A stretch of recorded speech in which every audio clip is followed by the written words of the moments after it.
ரொம்ப வருத்தமான விஷயம். மனோஜ் சார் எக்ஸாக்டா அதுக்கு முன்னாடி நெஞ்சு வலி இருதயத்துக்கு போகும் ரத்த குழாய்கள்ல பைபாஸ் சர்ஜரி ஆயிருக்கு. Heart attack leading to cardiac arrest. பயமான விஷயம். ஒரு பைபாஸ் சர்ஜரியோ ஸ்டென்டிங்கோ இது வந்துட்டு திருப்பி நம்ம ஹார்ட் வந்து sudden cardiac death. Number 1 killer என்ன நோய் அப்படின்னு பார்த்தீங்கன்னா ஏற்கனவே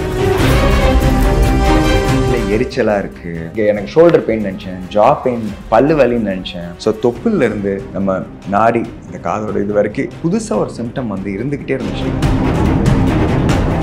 சுகர், அப்புறம் of course deep fried process foods, non veg products. இந்த காரணத்துக்காக தான் பண்ணதுக்கு பிறகும்.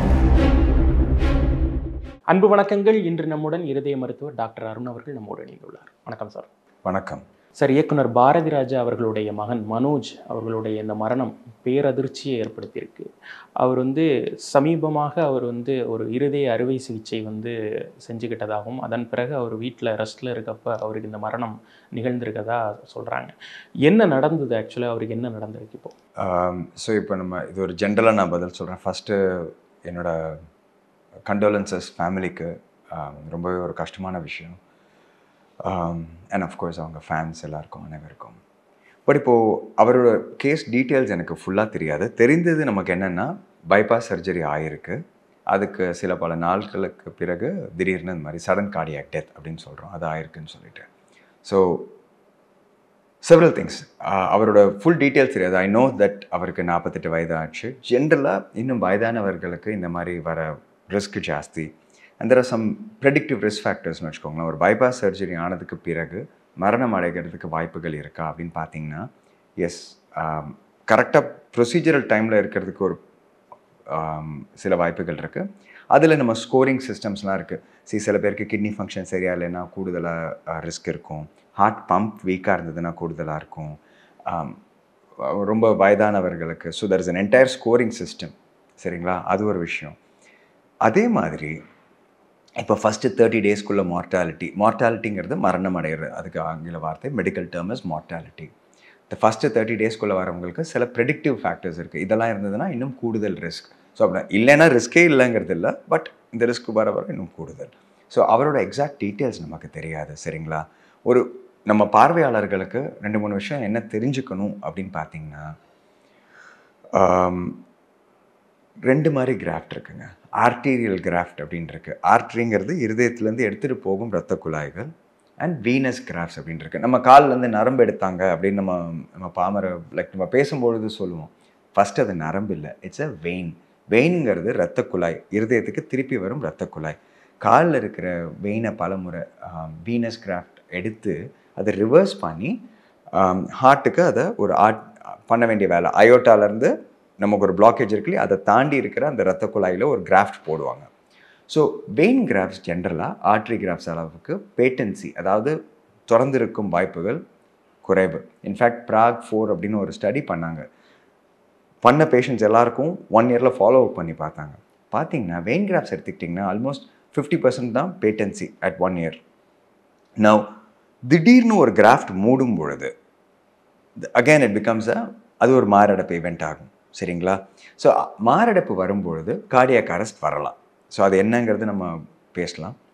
இதை தவிர இன்னொரு முக்கியமான விஷயம் நம்ம என்ன பார்க்கணும்னா, ஹார்ட் ஃபங்க்ஷன் குறைவாக இருக்கும்போது, அதாவது இந்த ஹார்ட்டுங்கிற பம்ப் ஒரு பர்டிகுலர் ஒரு விகரோட அது பம்ப் பண்ணணும். சரிங்களா? ஸோ ஒரு 100 ml வந்துச்சுன்னா டிப்பிக்கலி 60-65 ml நம்ம சாதாரணமாக அதான் நார்மல்னு நம்ம சொல்கிறது.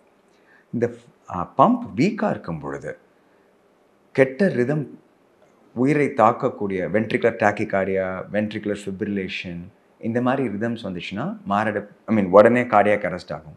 இது வர வாய்ப்புகள் கொஞ்சம் கூடுதல். ஸோ அகைன் மனோஜ் சாருக்கு நமக்கு எப்படி இருந்துச்சுன்னு தெரியாது, பம்ப் எப்படி இருந்தது, என்ன நிலவரம் அப்படிங்கிறது தெரியாது. பட் ஜென்ரலாக நமக்கு புரிதல் என்ன அவசியம்னா, திடீர்னு ஒரு கிராஃப்ட் மூடிச்சுன்னா heart attack leading to cardiac arrest ஒரு வாய்ப்பு. இல்லை பம்ப் ரொம்ப வீக்காக இருக்கும்போது தானாகவே இந்த வென்ட்ரிகுலர் டாக்கிகார்டியா இல்லை வென்ட்ரிகுலர் ஃபிப்ரிலேஷன் வர வாய்ப்புகள் இருக்குது. சார், இப்போ இந்த ஹார்ட் பம்பிங் ரேட் அப்படின்னு சொல்கிறீங்க இல்லையா, இதுக்கும் இந்த ஓப்பன் ஹார்ட் சர்ஜரி எந்த அளவுக்கு அந்த தொடர்பு அப்படிங்கிறது எந்த அளவுக்கு முக்கியமான ஒரு விஷயம்? ஏன்னா அந்த ஹார்ட் பம்பிங் ரேட்டை வச்சு தான் ஒட்டுமொத்தமாக அந்த இதை டிசைன் பண்ணுறதெல்லாம் சொல்கிறாங்க இல்லையா, அந்த ஆப்ரேஷனை டிசைட் பண்ணுறதே அதுதான் அப்படின்ட்டுலாம் சொல்கிறாங்க. ஸோ அதனுடைய டீட்டெயிலிங் என்ன சார்? இருதயங்கிற பம்ப் நீங்கள் ஒரு ரேட்டுன்னு சொன்னீங்க. இது நம்ம சொல்கிறது கண்ட்ராக்டிலிட்டி. ரேட்டுங்கிறது ஒரு நிமிஷத்தில் எவ்வளோ முறை அடிக்குதுங்கிறது, சரிங்களா? அதுவும் முக்கியம்தான். பட் இந்த பர்டிகுலர் திங்க்கு முக்கியங்கிறது என்னென்னா 100 ml வந்துச்சுன்னா எவ்வளோ ml வெளில போகுது, the power with which it pumps, சரிங்களா? அது வந்து கண்ட்ராக்டிலிட்டிங்கிறது தான் வார்த்தை, EF அப்படின்னு சொல்லுவாங்க. நவ் இது ஒரு இம்பார்ட்டன்ட் ஃபேக்டர். ஹார்ட் எவ்வளோ ஸ்ட்ராங்காக இருக்குது அப்படிங்கிறது, சரிங்களா? இதை தவிர அந்த இரத்த குழாய்கள் இருக்கு இல்லையா, இருதயத்துக்கு போகும் இரத்த குழாய்களில் எவ்வளோ அடப்பு இருக்குது, அதில் கால்சியம் இருக்கா, எந்த இடத்துல இருக்குது, பிரான்ச்சில் இருக்கா, அது ஒரு முக்கியமான மேட்டர். ஸோ ஏன்னா நம்ம கிராஃப்ட் எவ்வளோ அழகாக போடலாம், ஸ்டென்ட் பண்ணுறது எவ்வளோ சுலபம், அதெல்லாத்துக்கும் அது ஒரு முக்கியமான விஷயம்.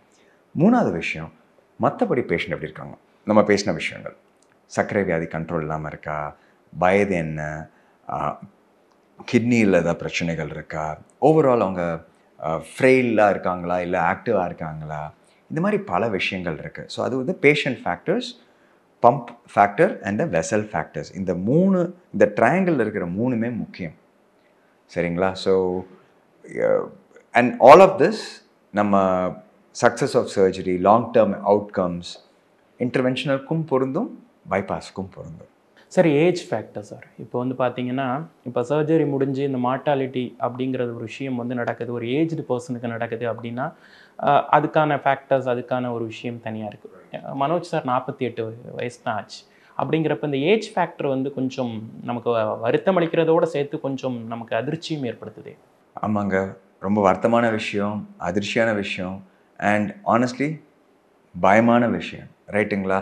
என்னடா அது வயதானவர்கள்னால் நமக்கு ஒரு மாதிரி மென்டலி அக்செப்ட் பண்ண முடியுது. இதுனா நமக்கு தெரிஞ்சவங்க எவ்வளோ, 48 வயசுங்கிறது இந்த காலத்தில் ரொம்பவே கம்மியான வயசு. ஸோ நீங்கள் கேட்ட கேள்வி கரெக்டுங்க. ஜென்ரலாக இது ரேர் ஈவெண்ட் தான், சரிங்களா, யங்கர் பீப்புளுக்கு.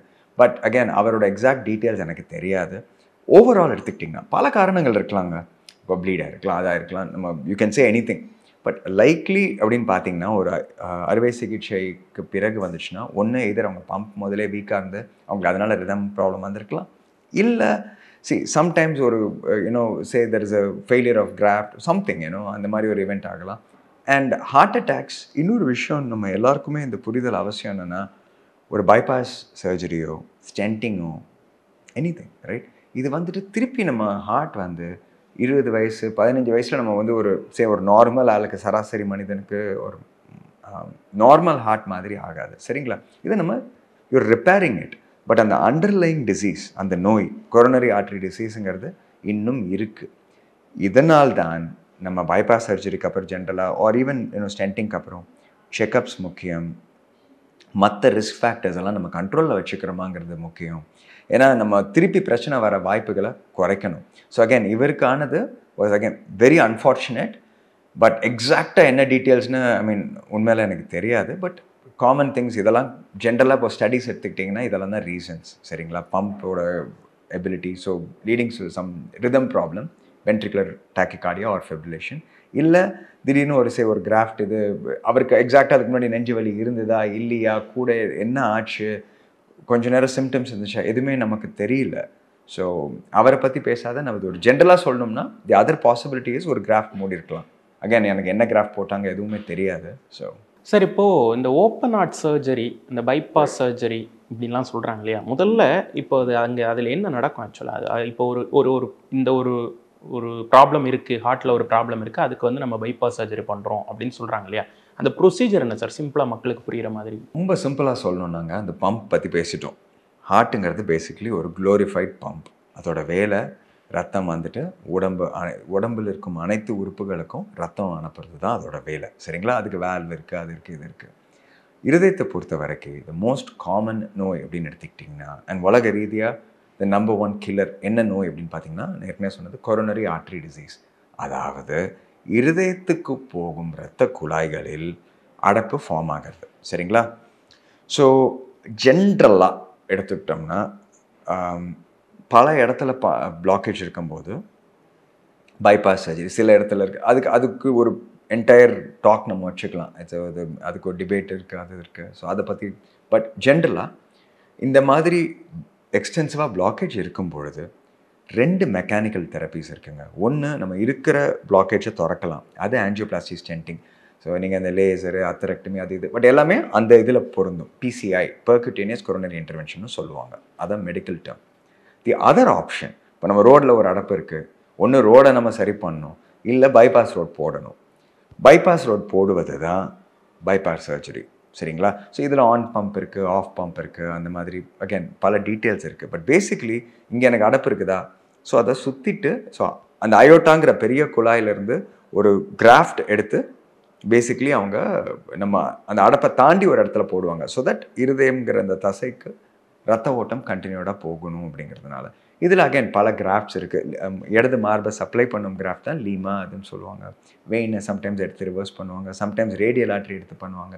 இதெல்லாம் டீட்டெயில்ஸ். பட் ஃபண்டமெண்டலி பைபாஸஸ் இருக்கிற பிளாக்கேஜ் பைபாஸ் பண்ணுறது, ஸ்டென்ட், ஆன்ஜியோபிளாஸ்டி, PCI இருக்கிற ரோடை திருப்பி திறக்கிறது. சரி, இயல்பாக வந்து ஆரோக்கியமாக இருக்கக்கூடிய ஒரு மனிதர் அப்படின்னு நம்ம எடுத்துக்குவோமே, அவருக்கு வந்து ஏதோ ஒரு மனசில் வந்து ஒரு பயம் வருது, என்னமோ ஹார்ட்டில் ஒரு சின்ன வலி இருக்குப்பா அப்படின்னு எனக்கு தோணுது அப்படின்னா முதல்ல அவர் செய்ய வேண்டிய விஷயங்கள் என்னென்ன? ஏன்னா இன்றைக்கி பார்த்தீங்கன்னா ஏர்லி ஏஜ் கார்டியாக் அரெஸ்ட்லாம் நம்ம நிறைய பார்க்குறோம். எங்கோ அங்கொன்றும் இங்கொன்றும் நடந்தது அப்படிங்கிறத தாண்டி கொஞ்சம் அதனுடைய ரேட் வந்து அதிகமாகிட்டு இருக்கு. அப்படிங்கிறப்ப முதல்ல ஹார்ட் பற்றி நம்ம வந்து புரிஞ்சிக்க வேண்டிய விஷயங்கள் என்னென்ன? நமக்கு ஒரு சின்ன ஒரு வலி ஏற்பட்டால் கூட உடனடியாக நம்ம செய்ய வேண்டிய விஷயங்கள் என்னென்ன? 2 விஷயங்கள் பார்க்கணும். புதுசாக வந்திருக்க அந்த வலி, சரிங்களா? இல்லை எனக்கு எப்போவுமே இந்த மாதிரி வருதா, அது ஒரு முதல் கேள்வி. ஃபார் எக்ஸாம்பிள் நிறைய பேர் நம்மக்கிட்ட இந்த கேள்வி கேட்டிருக்காங்க. ஐம் ஷூர் நம்ம மக்கள் பார்வையாளர்களும் கேட்பாங்க, இது எங்க இது கேஸ்ட்ரைட்டிஸா, நம்ம ஸ்டொமக் பெயினா, இல்லை ஹார்ட்டா, எப்படி சொல்ல முடியும்னு. சில குறிகள் இருக்குது. பட் இட்ஸ் நாட் அ சந்தேகம் இருந்தால் செக் பண்ணிக்கோங்க. அதான் ஃபஸ்ட்டு விஷயம். இது நம்ம வீட்லேயே கண்டுபிடிச்சிடலாம் அப்படிங்கிறது கிடையாது. பல பிரபலமான ஆளுங்கள் இன்க்ளூடிங் கார்டியாலஜிஸ்ட் மிஸ்டயக்னோஸ் ஆகி போயிருக்கு. அவங்களுக்கே அவங்க சிம்டம் அறியாமல் தப்பாக நினச்சிட்டு போயிட்டு மரணமே அடைஞ்சிருக்காங்க. கார்டியாலஜிஸ்டே ஆகிருக்கு. நம்ம இந்தியாவில் ஒரு கடந்த ஒரு 3-4 வருஷத்துக்கு முன்னாடி ஆச்சு. நியூஸ்லலாம் கூட வந்துச்சு குஜராத்தில். பட் ஸோ புதுசாக வர சிம்டமாக இல்லையாங்கிறது. சில நொடிகளுக்கு மேலே ஒரு ஏதோ ஒன்று பேர்ன், ஏதோ எனக்கு சரியாக படலைங்க, இல்லை நெஞ்சு அழுத்தம் மாதிரி. நெஞ்சு அழுத்தம்ங்கிறது கிளாசிக் சிம்டம். இல்லை எரிச்சலாக இருக்குது, வேறு வலி இருந்துகிட்ருக்கு, இங்கே எனக்கு ஷோல்டர் பெயின் நினச்சேன், ஜா பெயின், பல்லு வலின்னு நினச்சேன், இந்த மாதிரிலாம் கூட இருக்குது. ஸோ தொப்புலேருந்து நம்ம நாடி இந்த காதோட இது வரைக்கும் புதுசாக ஒரு சிம்டம் வந்து இருந்துக்கிட்டே இருந்துச்சுன்னா தயவு செஞ்சு நியரஸ்ட் ஹாஸ்பிட்டல் போங்க. அங்கே என்ன செய்வாங்கன்னா ஒரு ECG பண்ணுவாங்க, பிளட் டெஸ்ட் பார்ப்பாங்க, இது மாரடைப்பாக இருக்கக்கூடுமான்னு. அகேன் டிபெண்ட்ஸ் ஆன் த நம்ம ரிஸ்க்கை பொறுத்து, சரிங்களா? ஒரு 25 வயசு பெண்மணிக்கு இது வர வாய்ப்புகள் ரொம்ப குறைவு. ஆனால் இப்போ ஒரு 30 வயசுக்கு மேலேயே வச்சுக்கோங்களேன், நம்ம ஒரு ஆண் மகனோ இல்லை மெனோபாஸ்க்கு அப்புறம், மெனோபாஸ் முன்னாடி கூட சம்டைம்ஸ் டயபெட்டிக்ஸ் விமனுக்கு வரலாம். But any new symptom ignore பண்ணாதீங்க. அது ஃபஸ்ட்டு விஷயம். 2வது, டாக்டர்ஸ் பார்த்து பயப்பட வேண்டாம். நீங்கள் எல்லாருக்கிட்டையும் நான் சொல்கிறது ஸ்பெஷலிஸ்ட் கிட்ட தான் போகணுங்கிறது இல்லை. நான் ஹார்ட்டை போய்ட்டு ஒரு செக் பண்ணுறேன், போய்ட்டு ஒரு எக்கோ பண்ணிடலாம்ப்பா, நம்ம போய்ட்டு ஒரு அந்த மாதிரி நான் சொல்லலை. ஆனால் நம்ம பழைய முறை மாதிரி நம்ம ஒரு ஃபேமிலி டாக்டர் வச்சுக்கோங்க. உங்களுக்கு இருக்கிற ரிஸ்க் ஃபேக்டர்ஸ் என்னென்னு பாருங்கள். இப்போ கோவிட் ஒரு ஃபேக்டராக வந்துச்சு. எல்லாருக்கும் இப்போ ஸ்ட்ரெஸ் ஜாஸ்தி, ரைட்டுங்களா? நம்ம தூக்கம் சரியில்லை, ஃபுட்டு வந்துட்டு இப்போ எல்லாம் கம்ஃபர்ட் ஃபுட்ஸ் போயிட்டுருக்கோம். அண்ட் அதர் சைட் பார்த்திங்கன்னா, நான் உடனே போய்ட்டு ஜிம்முக்கு போய்ட்டு நான் பயங்கரமாக ஒர்க் அவுட் பண்ண போகிறேன் அப்படிங்கிறது இருக்குது. Balance is very important. So stress management முக்கியம், டயட் முக்கியம், நம்ம பண்ண regular exercise, listen to your body, சரிங்களா? ஸோ அது ஒரு முக்கியமான விஷயம். Get check-ups. உங்களுக்கு சர்க்கரை வியாதி இருக்கா, ரத்த கொதிப்பு இருக்கா, கொலஸ்ட்ரால் இருக்கா, இது நம்ம பாடிக்கு எனக்கு தெரியும் என் உடம்பை பார்த்திங்கிறது தவறான ஒரு எண்ணம். எனக்கு கூட தெரியும், டெஸ்ட் பண்ணால் தான் தெரியும், சரிங்களா? அண்ட் இதுக்கு ஒரு ஜென்ரல் டாக்டர், உங்களுக்கு ஒரு MD ஜென்ரல் மெடிசனும், உங்களுக்கு ஃபேமிலி டாக்டர்னு இருப்பாங்க இல்லையா, அவங்க கூட பார்த்து உங்கள் ரிஸ்க் ஃபேக்டர்ஸ் இருக்காங்கிறத பார்த்துக்கோங்க. மோஸ்ட் இம்பார்ட்டன்ட், புது சிம்டம்ஸ் இக்னோர் பண்ணாதீங்க. ஒரு டாக்டர்கிட்ட அந்த கேள்வியை கேட்கறது வந்து முறையா அப்படிங்கிறது ஒரு கேள்வி தான். என்ன அப்படின்னா, சார் இருதய அறுவை சிகிச்சை செய்கிறாங்க, இப்போ சர்ஜரிஸ் எல்லாம் பண்ணுறாங்க, ஆனாலுமே அவங்களுக்கு வந்து டெத்து ஏற்படுது அப்படிங்கிறப்ப ஒரு சாமானியனா அப்புறம் எதுக்கு நான் சர்ஜரி பண்ணிக்கணும் அப்படிங்கிற ஒரு கேள்வி வரும். ஒன்று. 2வது, என்ன கேரண்டி? இன்றைக்கி எல்லாருமே கேரண்டி கேட்குறாங்க. ஸோ நான் தான் சர்ஜரி பண்ணிட்டேனே, why should I face the death அப்படிங்கிற ஒரு விஷயம் இருக்கு இல்லையா? இன்னும் ரொம்ப நல்ல கேள்விங்க இது. நம்மக்கிட்ட சம்டைம்ஸ் பல முறை பேஷண்ட்ஸும் இதை கேட்குற ஒரு கேள்வி, ரைட்டுங்களா? இதுக்கு நான் கேரண்டி கொடுக்க முடிஞ்சதுன்னு வச்சுக்கோங்களேன், உலகத்திலேயே நான் தான் மோஸ்ட் பாப்புலர் டாக்டராக இருப்பேன். அந்த மாதிரி I trained at the Cleveland Clinic. It's world's best thing for cardiology and cardiac surgery. There are no guarantees. That's life. இப்போ நம்ம ஒரு பிளேன் ஏறுறோம், சரிப்பா நான் எமிரேட்ஸ் ஃப்ளைட்டில் போகிறேன், கட்டார் ஃப்ளைட்டில் போகிறேன், பிரச்சனையே வராதுன்னு கேரண்டி பண்ணி கொடுக்குறியா அப்படின்னு கேட்டாங்கன்னா சத்தியமாக யாரும். ஸோ லைஃப்பில் இது ஒரு நம்ம ஜென்ரலாக ஒரு கான்செப்டாக ஒரு ஃபிலாசபியாகவே வச்சுக்கோமே, ரிஸ்க்கை குறைக்க முடியும், ஜீரோ ஆக்க முடியாது. ஒரு அறுவை சிகிச்சையோ ஒரு மெடிக்கல் ப்ரொசீஜர் முன்னாடி நீங்கள் ஒரு கையெழுத்து போடுவீங்க. நிறைய பேருக்கு அது ஏன் கையெழுத்து போடுறாங்கன்னு தெரியாது. என்ன டாக்டர் பெர்மிஷன் கேட்குறாரு அப்படின்னு. அதுக்கு கரெக்டான டேர்ம் பேர் இன்ஃபார்ம்டு கன்சென்ட். அதாவது இந்த சிகிச்சை எதுக்கு செய்கிறோம், இதில் என்ன ரிஸ்க் இருக்குது, என்ன பொட்டென்ஷியல் பெனிஃபிட் இருக்குது, இதெல்லாம் as a patient and as a patients family நம்ம புரிந்து அறிந்து எல்லாம் தெரிஞ்சுட்டு அப்புறம் ஒரு முடிவு எடுக்கிறீங்க. அதுதான் ஃபார்ம். வாங்க இங்கே கையெழுத்து போட்டு இது பண்ணுங்க அப்படிங்கிறது கிடையாது. ஸோ அது ஃபஸ்ட்டு ஒரு இம்பார்ட்டண்ட் திங். சரிங்களா? ரெண்டாவது, அப்புறம் ஏன் பண்ணுறோம், அது ஏமா என்ன வேணாலும் ஆகலாங்கிறீங்க, அப்புறம் எதுக்கு பண்ணுறோம்? ஏனால் பண்ணுவதனால் ஜென்ரலாக அந்த ரிஸ்க்கை குறைப்பது வாய்ப்புகள் ஜாஸ்தி. ஸோ நீங்கள் அந்த டயத்தில் ஒரு ப்ரொசீஜர் பண்ணிவிட்டு லாங் டேர்ம் 6 மாதம் 1 இயர் பல வருடங்கள் இந்த மாதிரி கெட்ட விஷயங்கள் நடக்கிற வாய்ப்புகளை குறைக்கிற ப்ராபபிலிட்டி ஜாஸ்திங்கிறதுனால தான் நம்ம இது செய்கிறோம். சரிங்களா?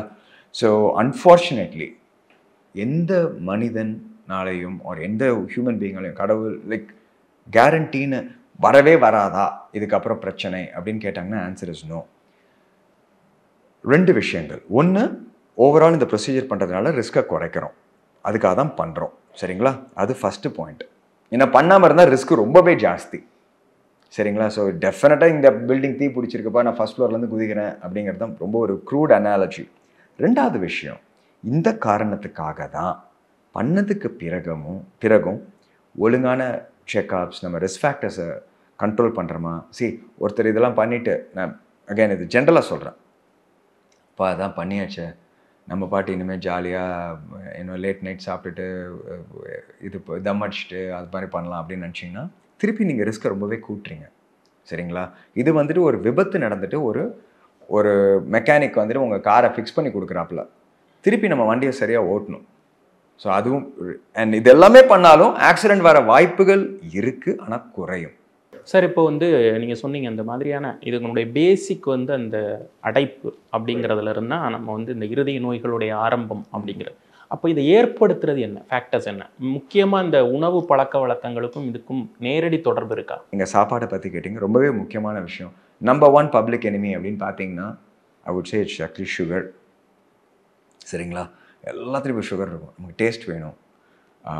சுகர், அப்புறம் of course deep fried processed foods, a lot of non-veg products, அதுலேயும் நம்ம டீப் ஃப்ரை பண்ணுறது. ஸோ இன் ஜென்ரல் எடுத்துக்கிட்டிங்கன்னா அன்ப்ராசஸ்ட் ஃபுட்ஸ் ஆர் குட். சரிங்களா? Complex corps are good. அதாவது காம்ப்ளெக்ஸ் கார்ப்ஸ்னால் சுகர், அது இது, ஏன்னா இன்சுலின் ஸ்பைக் ஆகும். ஸோ திஸ் லாட் ஆஃப் இந்த மாதிரி ரீசன்ஸ்குள்ளே போகலை, பட் இதெல்லாம் முக்கியமான விஷயம். பட் ஃபுட்டு மட்டும் இல்லை, ஆக்டிவிட்டி. ஈவன் இப்போது செடென்ட்ரி ஜாப்ஸ் ரொம்ப ஜாஸ்தியாச்சு, நம்ம நிறைய ஐடி அது இது ஸ்ட்ரெஸ், ரைட்? ஸோ மூவ் பண்ணுறது ரொம்பவே ஒரு முக்கியமான விஷயம். இப்போ ஒருத்தங்க செடென்ட்ரி ஜாப் 8 மணி நேரம் நான் உட்காந்துருக்கேனாலும் இப்போ இந்த இன்டர்வியூ முடிஞ்சோடனே please get up and walk around. Even ஒரு 1 நிமிஷம் 2 நிமிஷம் நடந்தால் கூட பெனிஃபிட் இருக்குது. Walking is important. Smoking, vaping absolutely no. ஏன்னா இதெல்லாம் வந்து 10x நம்ம ரிஸ்க்கை கூட்டுற மாதிரி risk factors. Stress, fast paced, எல்லாமே இப்போ கடன்னு பண்ணோம் அப்படின்னு. அண்ட் எஸ், நம்ம நிறைய திங்ஸ் மல்டி டாஸ்க் பண்ணுறோம், but learning how to manage stress is super important. Social connections, and I've said this, நான் முன்னாடியும் சொல்லியிருக்கேன், அந்த பல விஷயங்களில் நம்ம எல்லோரும் இப்போது we are glued to our smart phones. யாருமே ஸ்மார்ட் ஃபோன் எல்லாமே இருக்கிறது இல்லை. சரி, அதில் நல்ல விஷயங்கள் இருக்குது, ஆனால் please have family time, friends, இவங்க கூட டைம் முக்கியம். அண்ட் த அதர் திங், எல்லாத்துக்கும் நம்ம ஒன்று கண்டுக்காமல் இருக்கிறது தூக்கம். எனக்கெல்லாம் தூக்கம் வேணாம்ப்பா. இப்போது ஒரு நியூஸ் வேறு வந்துச்சு, ஒரு சூப்பர் அச்சீவர் ஏதோ 1/2 hour தான் தூங்குறாராம் ஜப்பானில். பயங்கரம். ஸ்லீப் வந்து நம்மளோட சூப்பர் பவர். தயவு செஞ்சு அதை காம்ப்ரமைஸ் பண்ணாதீங்க. அட்லீஸ்ட் ஒரு 7 hours ஆஃப் ஸ்லீப் கன்சிஸ்டண்ட்டாக பண்ணுறது ரொம்ப முக்கியம். ஏன்னா அப்போ தான் பாடியில் பல விஷயங்கள் இன்ஃப்ளமேஷன்லேருந்து எல்லாமே குறையிறது, பிரெயின் ரிலாக்ஸ் ஆகும், ஸ்ட்ரெஸ் இது ரிலாக்ஸ் ஆகும். ஸோ இதெல்லாம் முக்கியமான விஷயங்கள். And do what you like, don't ignore symptoms. இதெல்லாம் பண்ணிங்கன்னா 2 விஷயங்கள்ங்க. ஒன்று, மாரடைப்பு வர வாய்ப்புகள் குறையும், ஓவரால் ஹெல்த்துக்கு முக்கியம். And the other thing is, நான் ஜெனட்டிக்ஸ் பற்றி சொன்னேன் இல்லையா, எபிஜெனட்டிக்ஸ்னு இருக்குது. எல்லா ஜீன்ஸும் எக்ஸ்ப்ரெஸ் ஆகாது. ஸோ நல்ல பிஹேவியர், இப்போ நம்ம சொன்ன அனைத்தும் சம்டைம்ஸ் இந்த கெட்ட ஜீன்ஸ் எக்ஸ்ப்ரெஸ் ஆகாமல் தவிர்க்கிறதும் இருக்குது. That's a very happening field. So lifestyle is what we control. அது ரொம்பவே முக்கியமான ஒரு விஷயம். ஸோ இந்த மறுபடியும் நான் வந்து மனோஜ் சாருடைய இடத்துக்கே வரேன். இப்போ என்னென்னா இதுக்கு போல் இப்போ இதுக்கு முன்னாடி வந்து Kannada super star Puneeth Rajkumar sir அவருடைய கார்டியாக் அரெஸ்ட் அது வந்து ஒரு ஒய்டு அட்டென்ஷன், ஒரு மக்கள் மத்தியில் ஒரு பயத்தை ஏற்படுத்திருச்சு அப்படின்னு சொல்லலாம். ஸோ இந்த மாதிரியான இந்த ஏர்லி ஏஜ் கார்டியாக் அரெஸ்ட் நடக்கிறது வந்து மேற்கொண்டு மக்களுக்கு பயத்தை ஏற்படுத்துது ஒன்று. ரெண்டாவது வந்து நிறைய பேர் வந்து சாதாரண சின்ன வலியை கூட அவங்க வந்து அதை வந்து ஐயோ நமக்கு ஏதோ ஆயிடுச்சு போல் அப்படின்னு நினைக்கிறாங்க. ஸோ மிஸ்அசம்ஷன் பண்ணிக்கிறாங்க. அப்படிங்கிறப்ப எக்ஸாக்டாக இதுக்கெல்லாம் நீங்கள் வந்து இப்போ ஒரு நாள் போய் செக்கப் பண்ணுறதுல ஒன்றும் குறைஞ்சிட போகிறதில்ல. ஸோ ஒரு ஃப்ரீக்வெண்ட் செக்கப் எப்போல்லாம் வச்சுக்கலாம், ஒரு ஆரோக்கியமான வாழ்க்கையை வாழ நம்ம டாக்டர்ஸோட ஹெல்ப்பை எந்த ஒரு டைம் இன்டர்வலில் நம்ம எடுத்துக்கணும். எதுவுமே பிரச்சனையே இல்லாட்டியும் பரவாயில்ல. ஓவர் டெஸ்டிங்கும் தப்பு, டெஸ்ட்டே பண்ணாமல் இருப்பதும் தப்பு. சில பேர் நீங்கள் பார்த்தீங்கன்னு வச்சுக்கோங்களேன், வருஷம் போயிட்டு எக்கோ பண்ணிகிட்டு இருப்பாங்க, நார்மலாக இருப்பாங்க. எக்கோக்கு மாதம் எக்கோ பண்ணுங்கிறது இல்லை, வருஷம் எக்கோ பண்ணுங்கிறது இல்லை. அண்ட் ஏன்னா என்ன புரிதல் அவசியம்னா, ஒரு டெஸ்ட்டும் ஒரு பகுதி தான் பார்க்கும். நான் எக்கோவில் வந்து வேல்வ் எப்படி இருக்குது, பம்ப் எப்படி இருக்குது, சரிங்களா, இதுக்கு முன்னாடி ஹார்ட் அட்டாக் வந்திருக்காங்கிறதெல்லாம் நான் பார்க்க முடியும். ஆனால் இருதயத்துக்கு போகும் இரத்த குழாய்கள் எப்படி இருக்குன்னு என்னால் பார்க்க முடியாது.